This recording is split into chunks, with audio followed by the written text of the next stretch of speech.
Lumaki nga po na malayo sa dagat ang inyong kanayon. Pero pamilyar sa akin ang gantong klase ng isda.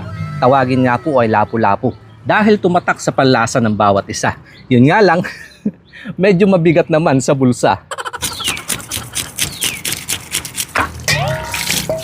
Limit po yan binabalot sa foil, pero dahil pagkaing bukid yung aking sinusundan, dahon na lang po ng saging ng aking gagamitin.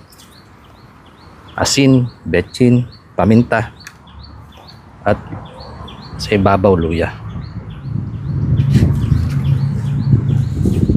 Pasisingawan ko lang po dito sa sabaw ng buko. Magi sabor, oyster, tansyahan na lang po, sibuyas, paminta. Para hindi sumayad, lalatagan ko lang ng tambo.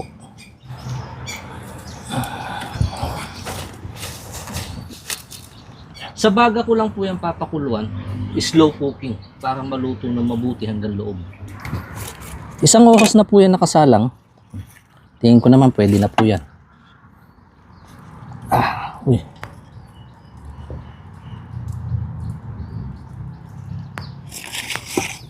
Lagyan ko lang po na asparagus para naman may gulay.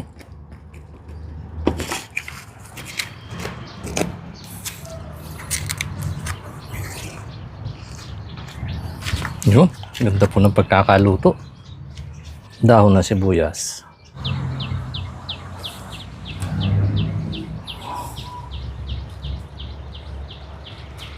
Pigaan ko lang po ng kalamansi.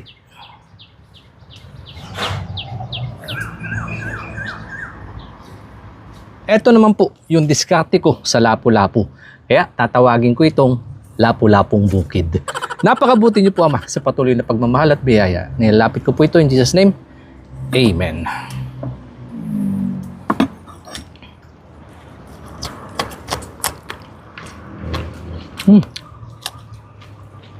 Ang lasa po. Mukhang nasabaw. Ayun, oh. Luto po siya hanggang loob.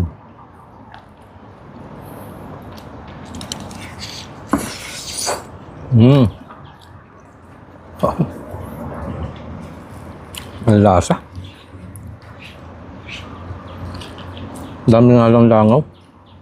Pansin ko yan basta nagluluto po ako ng mga isdang dagat.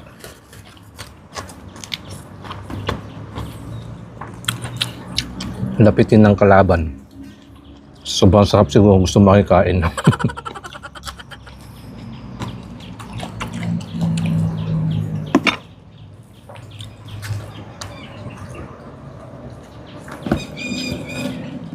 Hindi ko na dinuhog yung sili kasi yung kalahati naman yan. Titira ko po sa aking marina. Siyempre, ito yung gusto ko dyan, yung mga ulo. Matinik.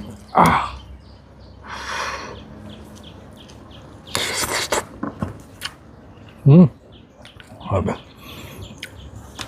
Ang lasa talaga ng gantong isda.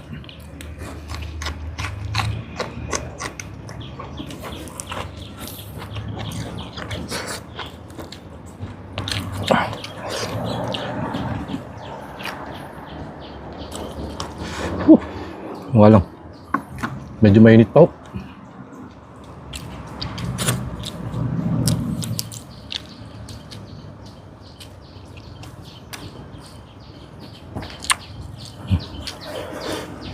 Kasi pa nakapagpasa po yan. Dahon na sibuyas.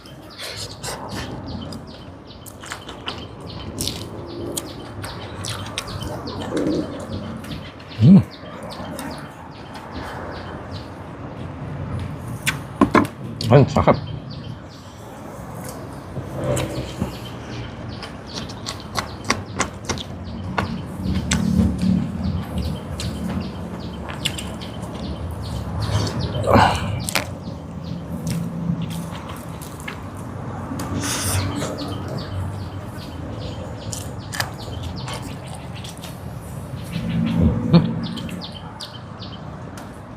Ayos, naipakita ko naman na po ang ng pagluluto.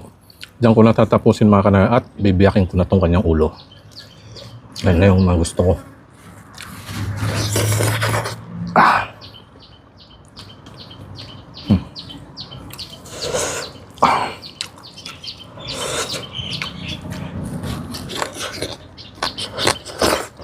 Hmm.